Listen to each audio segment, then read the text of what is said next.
they abandoned him on our porch. My mother declared we don't accept babies like him. So I concealed him. In this gripping episode of African Legacy Tales, a 12-year-old girl, Ellie, discovers a black baby left at her family's doorstep at midnight. When her mother refuses to help due to racial prejudice, Ellie hides the infant, risking everything to protect him. As secrets from her mother's past unravel, revealing a forbidden love, a tragic accident, and a stolen child, the family confronts a web of lies, racism, and redemption. Watch as Ellie's courage changes their lives forever. Are you ready for a twist that will leave you speechless?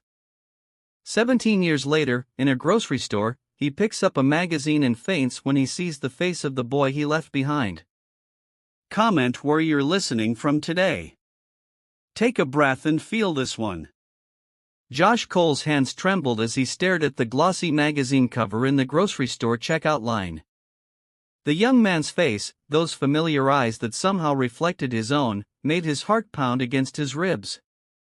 17 years had passed since that winter morning at Boston Memorial Hospital when he had made the decision that would haunt him for the rest of his life. "Sir, would you like to purchase that?" The cashier's voice seemed distant. Josh nodded weakly, adding the magazine to his small pile of groceries. As he fumbled for his wallet, the room began to spin. The fluorescent lights overhead blurred into streaks of white. The last thing he remembered was the cold tile floor rushing up to meet him. "Mr. Cole, can you hear me?" Josh blinked, finding himself on a small cot in what appeared to be the store's break room. A concerned employee stood over him, offering a paper cup of water. "You fainted," the employee explained. "Do you need us to call someone?" "No," Josh muttered, his eyes darting to the magazine that had fallen nearby. "I'm fine." But he wasn't fine. For nearly 2 decades, he had buried the memory of that day. The day he had walked away from his newborn son simply because the baby's skin was several shades darker than his own. The day that exposed the ugliest part of himself, a part he had spent years trying to forget. The magazine cover featured Kevin Larson, the 17-year-old basketball prodigy who had just signed with a major university. The same Kevin who had Josh's mother's eyes. The same Kevin who, according to the headline, had overcome tremendous odds after being abandoned at birth. Josh's phone buzzed with a text from his current wife, Kay. "Where are you? Dinner's getting cold." How could he explain what had just happened? How could he tell Kay about the son she didn't know existed? About the terrible choice he had made when he was young, scared, and poisoned by his own father's prejudice? Back in his car, Josh sat motionless, staring at the magazine. He flipped to the feature article, his eyes scanning frantically for details. Kevin had been raised by a single mother, Brenda Larson, in Cambridge, just 30 minutes from Josh's suburban home. The article praised her strength and determination in raising a son who was now being recruited by professional scouts before he'd even started college. "What have I done?" Josh whispered to the empty car. That night, after a quiet dinner with Kay and their 10-year-old daughter, Susie, Josh locked himself in his home office. He pulled up social media accounts, searching for more information about Kevin. There he was, smiling in team photos, acceptance letters, and celebration posts. In one photo, Kevin stood with his arm around a woman who must be Brenda. She looked tired but proud, her smile exactly as Josh remembered it from their brief relationship during his final year of college. Josh had met Brenda when she transferred to his university. Their relationship had been intense but short-lived. When she told him she was pregnant, he had panicked. His father, a stern man with outdated views, had made it clear that he would cut Josh off financially if he mixed bloodlines. Young, weak, and terrified of losing his inheritance and family status, Josh had decided to end the relationship. He had promised to support the child financially, but had insisted on keeping his name off the birth certificate. And then when the baby was born and clearly reflected Brenda's heritage more than his own, Josh had seized on that excuse to walk away completely. He had convinced himself that the child must not be his, that he had been deceived, that his responsibilities had been nullified. Now staring at the magazine photos, Josh could see it was a lie he had told himself. The resemblance was subtle but unmistakable. The shape of the eyes, the curve of the smile, the thoughtful expression when interviewed. This was his son. Josh's computer screen illuminated a web page. Boston Community College's upcoming charity basketball game where Kevin would be making a special appearance before heading off to university. It was happening this weekend just a few miles away. Before he could second-guess himself, Josh purchased a ticket. What would he say if he managed to get close enough to speak with Kevin? Would he reveal who he was? Would he apologize? Or would he simply observe from a distance, a stranger among hundreds of fans? Josh's phone rang, startling him. It was his father. "Have you seen it?" His father asked without preamble, his voice tight. "Seen what?" Josh replied, though he already knew. "Don't play dumb. That Larson boy is all over the sports news. The timing, the age. People might start asking questions. People might make connections." Josh's grip tightened on the phone. "And what if they do?" "You know what's at stake," his father said coldly, "the family name, the business, your inheritance, your daughter's future." As if on cue, Susie knocked on the office door. "Dad, can you help me with my math homework?" "Just a minute, sweetheart," Josh called out, his voice strained. "Fix this, Josh," his father demanded before hanging up. Josh sat in silence, the weight of his past choices crushing down on him.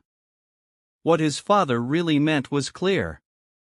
Make sure this boy, this unwelcome reminder of a youthful mistake, disappeared from their lives again. But as Josh looked at Kevin's face on the magazine once more, a different thought formed in his mind. Maybe it wasn't too late to fix his greatest mistake, but not in the way his father intended. Maybe it was time to find the courage he had lacked 17 years ago. The question was, would Kevin or Brenda even want to hear from him? And what would happen to everything Josh had built when the truth came out? Outside his office door, Susie called again. "Dad, are you okay?" He wasn't, but maybe, just maybe, he could be. The Boston Community College gymnasium buzzed with excitement. Josh sat in the middle of the bleachers, anonymous among hundreds of cheering fans. He tugged his baseball cap lower, though he doubted anyone would recognize him here. His father's concerns about connections being made seemed far-fetched in this crowd. On the court, Kevin Larson moved with effortless grace. At 6 feet 3 inches, he commanded attention without even trying, his precise movements reflecting years of discipline and natural talent. Josh watched transfixed as his son, the word still felt foreign in his mind, executed a perfect three-pointer. "That kid's going places," commented the man sitting next to Josh. "Got a full ride to Duke. NBA scouts already watching him." Josh nodded, not trusting his voice. Pride welled up inside him. Pride he had no right to feel. What had he contributed to this young man's success? Nothing but absence. After the exhibition game, a small crowd gathered for autographs. Josh hung back, watching as Kevin smiled and chatted with fans. Up close, the resemblance was even more striking. The way Kevin tilted his head when listening intently. That was Kay's sister's mannerism. The laugh that suddenly burst forth when a young fan said something amusing. That was Josh's mother's laugh. As the crowd thinned, Josh found himself moving forward as if pulled by an invisible force. Suddenly, he was standing before Kevin, magazine in hand. "Would you mind signing this?" Josh asked, his voice steadier than he expected. Sure thing, Kevin replied cheerfully. Who should I make it out to? Josh hesitated. Josh. Josh Cole. If the name meant anything to Kevin, he didn't show it. The young man scribbled his signature across the magazine cover, adding a brief "Follow your dreams" beneath it. Thanks for coming out today, Kevin said, already looking past Josh to the next fan. Josh should have walked away then, should have been satisfied with this brief encounter. Instead, he heard himself ask, "How's your mother?" Kevin's bright expression faltered. My mom. Do you know her? Before Josh could respond, a woman's voice cut through the awkward moment. Kevin, we need to go. Your coach is waiting. Josh turned and found himself face to face with Brenda Larson. 17 years had added subtle lines around her eyes and silver threads in her dark hair, but her gaze was as piercing as ever. Recognition flashed across her face, followed quickly by shock, and then something harder to define. Josh, she whispered, quiet enough that Kevin couldn't hear. I'll catch up with you, Mom, Kevin called, already moving toward his coach. Brenda nodded absently, her eyes never leaving Josh's face. When Kevin was out of earshot, she asked in a controlled voice, What are you doing here? I saw the magazine, Josh replied simply. I needed to see him. After 17 years. Now that he's successful and in the spotlight, her words were sharp, but her voice remained low. You had your chance, Josh. You made your choice. I know, Josh admitted. I know I have no right to be here, to disrupt your lives. Brenda's expression softened fractionally. Then why are you? I passed out when I saw his face on that magazine, right there in the grocery store. Josh gave a humorless laugh. Hit my head on the checkout counter. It felt like, I don't know, like the universe was telling me something. The universe didn't tell you to come here, Brenda replied. You did that on your own. Josh nodded. You're right. I did. A tense silence stretched between them. He doesn't know about you, Brenda finally said. I never told him his father's name. Just that you weren't ready to be a parent. That's generous, Josh murmured. More than I deserved. It wasn't for you, Brenda clarified. It was for him. I didn't want him carrying the weight of being rejected because of his skin color. The truth of her words stung. But Josh couldn't deny them. You've done an amazing job with him, Brenda. He seems like an incredible young man. He is, she agreed. A hint of pride breaking through her guarded expression. But he's also at a critical point in his life. Basketball scholarship, media attention, new pressures. The last thing he needs is, she gestured vaguely toward Josh. Emotional upheaval. Josh finished for her. I understand. Across the gym, Kevin glanced curiously in their direction. Does he know we're talking about him? Josh asked. He knows something's up, Brenda replied. He's perceptive. Gets that from my side, she added pointedly. Josh deserved that jab. I'm not asking to be part of his life, he said quickly.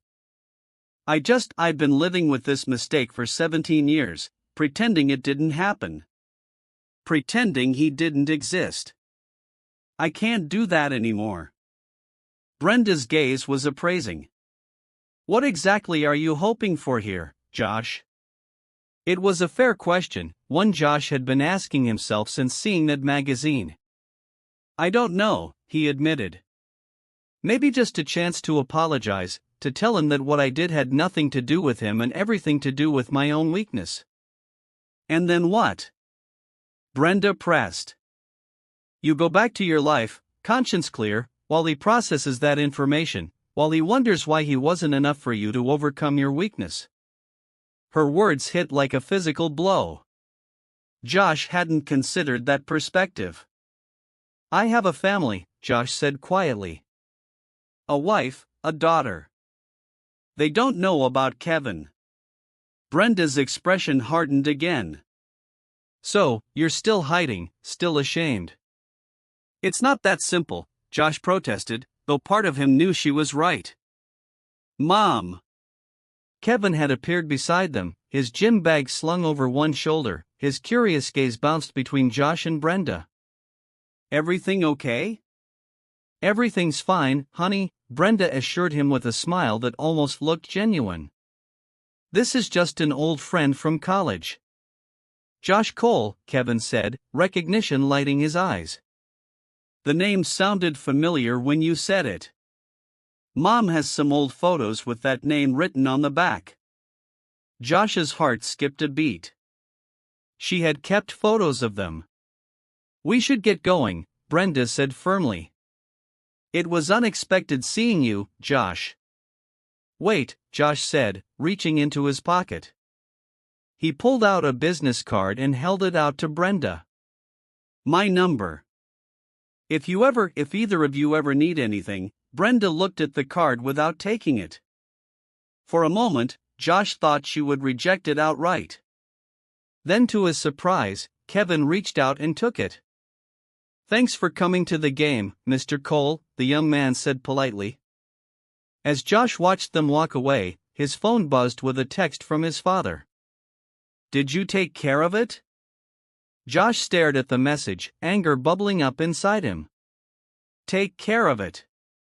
Like Kevin was a problem to be solved rather than a person, rather than his son. Driving home, Josh rehearsed explanations for his absence. He'd tell Kay he ran into an old college friend. That wasn't exactly a lie. But even as he practiced the half-truth, he knew something fundamental had shifted. The careful walls he'd built around his past were crumbling. When he pulled into his driveway, Josh noticed a dark sedan parked across the street. As he watched, the window rolled down briefly, revealing his father's driver. A chill ran down Josh's spine. Had he been followed? His phone rang. It was Kay. Josh. Her voice was tight with worry. Your father is here. He says there's something important we need to discuss about his son. Josh, what is he talking about? Josh's hands gripped the steering wheel so tightly his knuckles turned white. His father had always been controlling, but this crossed a line. Barging into his home, preparing to reveal his most carefully guarded secret before he could explain it himself. It was unforgivable. He rushed through the front door to find Kay standing in the living room, arms crossed, face pale. His father, Steiny Cole, sat in Josh's favorite armchair like a king on a throne. Susie was nowhere to be seen, thankfully. Where's Susie? Josh asked, his voice strained. I sent her to Jenna's for a sleepover, Kay replied, her eyes never leaving his face. Your father said we needed to discuss something private. Steiny cleared his throat. I was just explaining to Kay about a potential situation that might affect the family. This isn't your story to tell. Josh snapped. Apparently, it isn't one you're willing to tell either. Steiny retorted. Kay's gaze darted between them. Will someone please tell me what's going on? Josh took a deep breath. This wasn't how he'd wanted this conversation to happen, but he wouldn't let his father control the narrative. I have a son, he said quietly. From before we met. Kay blinked, processing this information. A son? How? How old? 17, Josh answered, watching understanding dawn on her face. 17, she repeated. And you never told me. In all our years together, you never thought to mention you had a child. I didn't just keep this from you, Josh admitted. I kept it from myself. I walked away when he was born. I convinced myself he wasn't my responsibility. Not your responsibility. Kay's voice rose slightly. He's your child. Steiny stood, straightening his expensive suit. The situation was complicated, Kay. The mother was, well, they weren't compatible. The child didn't resemble Josh. There were questions of paternity. Josh's jaw clenched. That's not true. And you know it. I used that as an excuse because I was a coward, because I didn't want to stand up to you. He turned to Kay. His name is Kevin Larson. He's a basketball star about to go to college on a full scholarship. His mother, Brenda, raised him on her own because I walked away. Because the boy is black, Steiny added coldly. Let's not dance around it. The Cole name means something in this community. We have a legacy. A legacy of what? Josh interrupted. Prejudice, fear, abandoning our own children if they don't fit your narrow view of what's acceptable. Kay sank onto the couch. I need a minute to process this. You have a 17-year-old son. A son you abandoned because of his race. Josh, I don't even recognize you right now. I didn't recognize myself either, Josh admitted. Not for years. I buried it so deep I could almost pretend it never happened. Until now, Steiny said, until the boy started appearing in magazines and news reports until he became impossible to ignore. Tell her what you did today, Josh. Kay looked up. What did you do? Josh hesitated, then confessed. I went to see him at a charity basketball game. I just wanted to see him in person, to know who he is. Did you speak to him? Kay asked briefly. He doesn't know who I am. But I spoke with his mother. Steiny made a dismissive sound. This is exactly what I warned you about. This boy appears and immediately you're drawn back into their world, putting everything we've built at risk. Their world. Josh echoed incredulously. He's my son, my flesh and blood, just like Susie. The mention of their daughter seemed to refocus Kay. Does Susie know she has a half-brother? No one knew, Josh said. I made sure of that. I paid Brenda a settlement when Kevin was born on the condition that my name stay off the birth certificate. I thought I could buy my way out of responsibility. Kay's expression reflected disgust, though Josh couldn't tell if it was directed at him or the situation. And now, what's changed now? I saw his face, Josh said simply. I looked into eyes that could be my mother's, saw a smile that could be mine, and I couldn't lie to myself anymore. Steiny checked his watch ostentatiously. This sentimentality is exactly what I was afraid of. The boy has obviously done fine without you. Better than fine. There's no need to disrupt his life or yours by inserting yourself now. That's not your decision, Josh said firmly. It's not entirely yours either, Kay pointed out, her voice steadier now. You have responsibilities here, too. A wife who just discovered her husband has been lying by omission for our entire marriage. A daughter who doesn't know her father abandoned his first child. The weight of her words hit Josh hard. You're right, he acknowledged.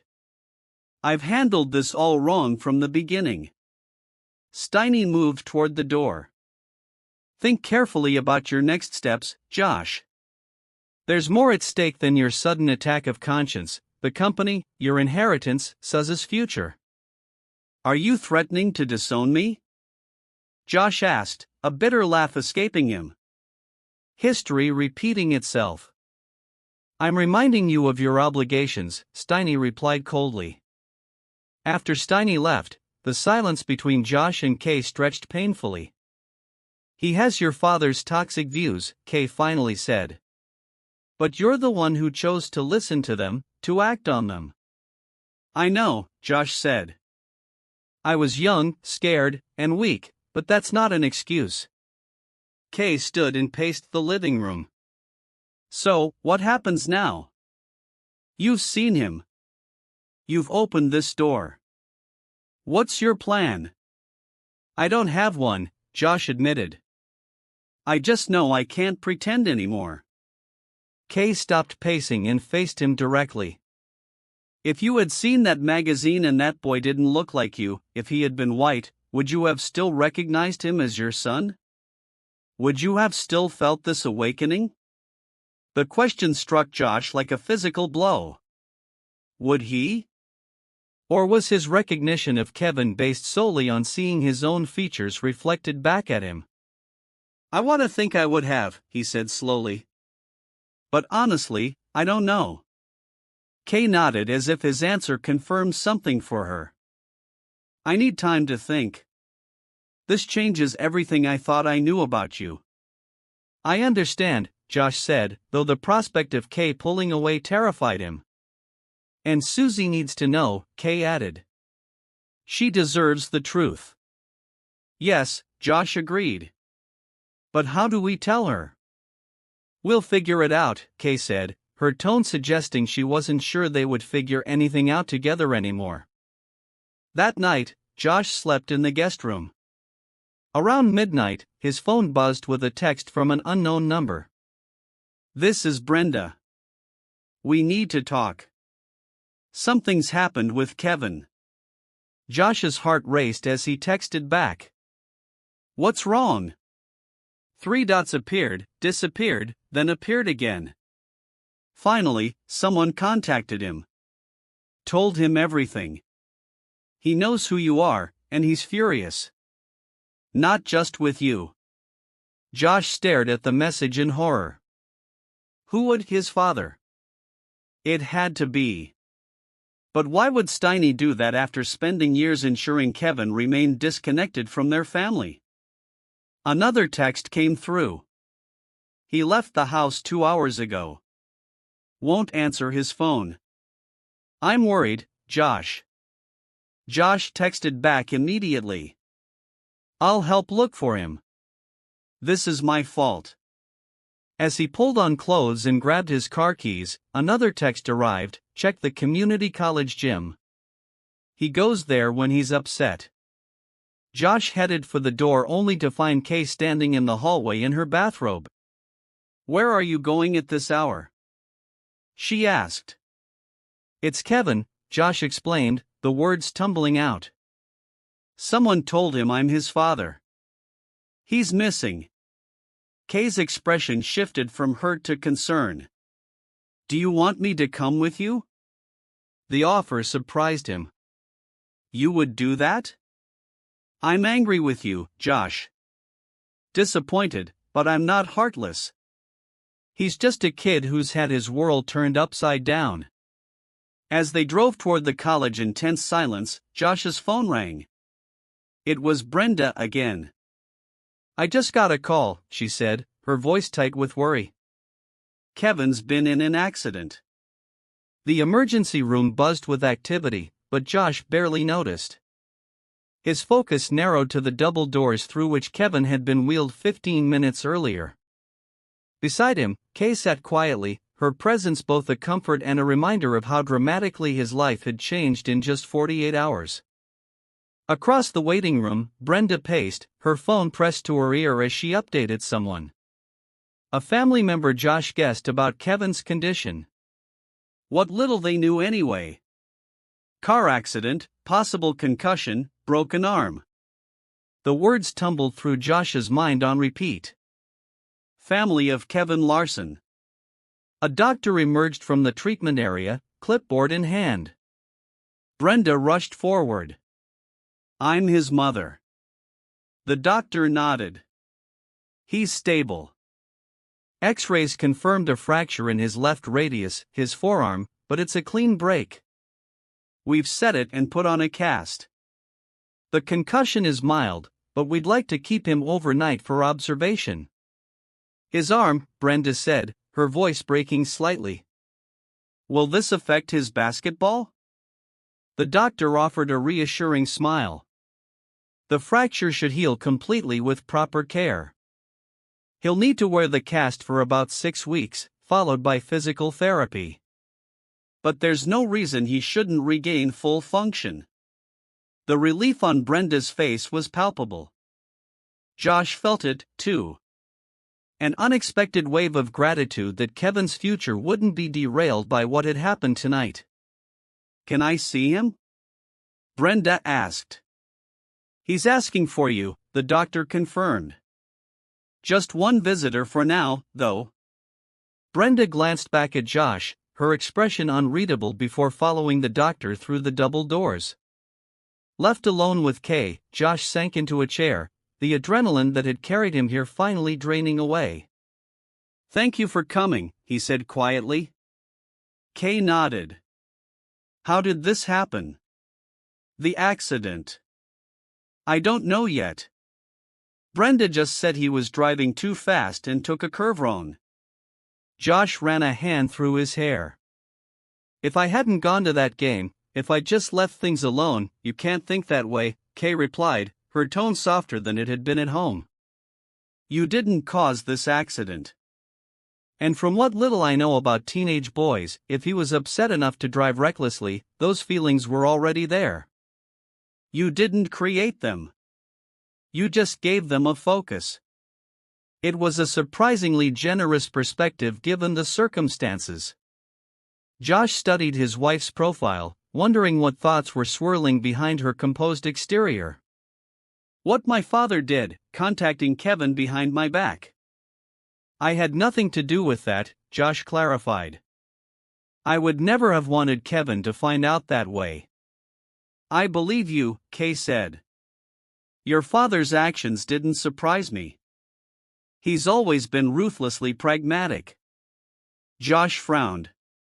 "But I don't understand his strategy here.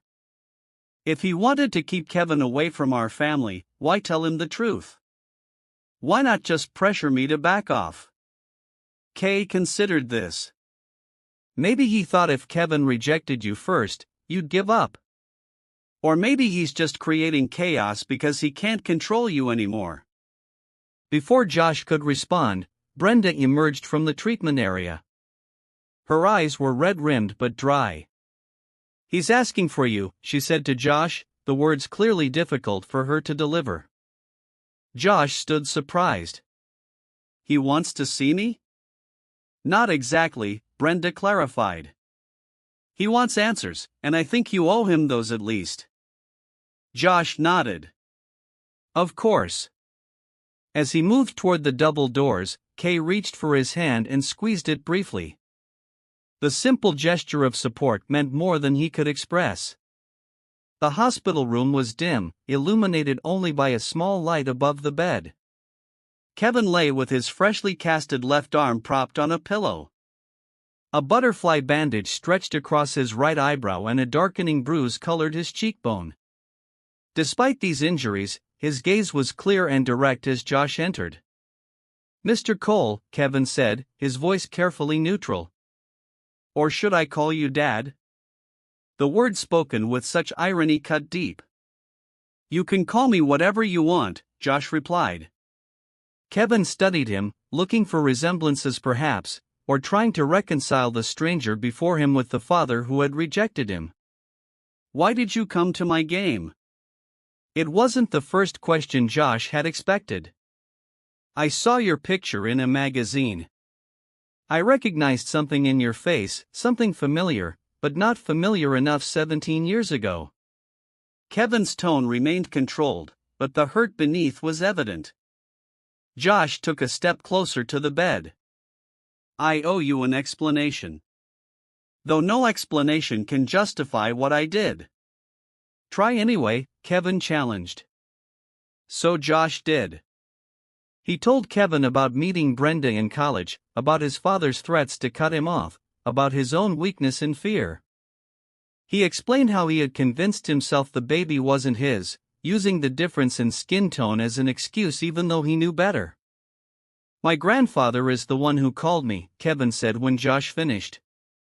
"He told me he wanted to clear the air. Said I should know that my father had rejected me because of my race and that nothing had changed. That you only came to the game because you were worried about your reputation now that I'm in the public eye. Josh's hands curled into fists. That's not true. My father doesn't speak for me, especially not now. Then why did you come? Kevin pressed. After all these years, why now?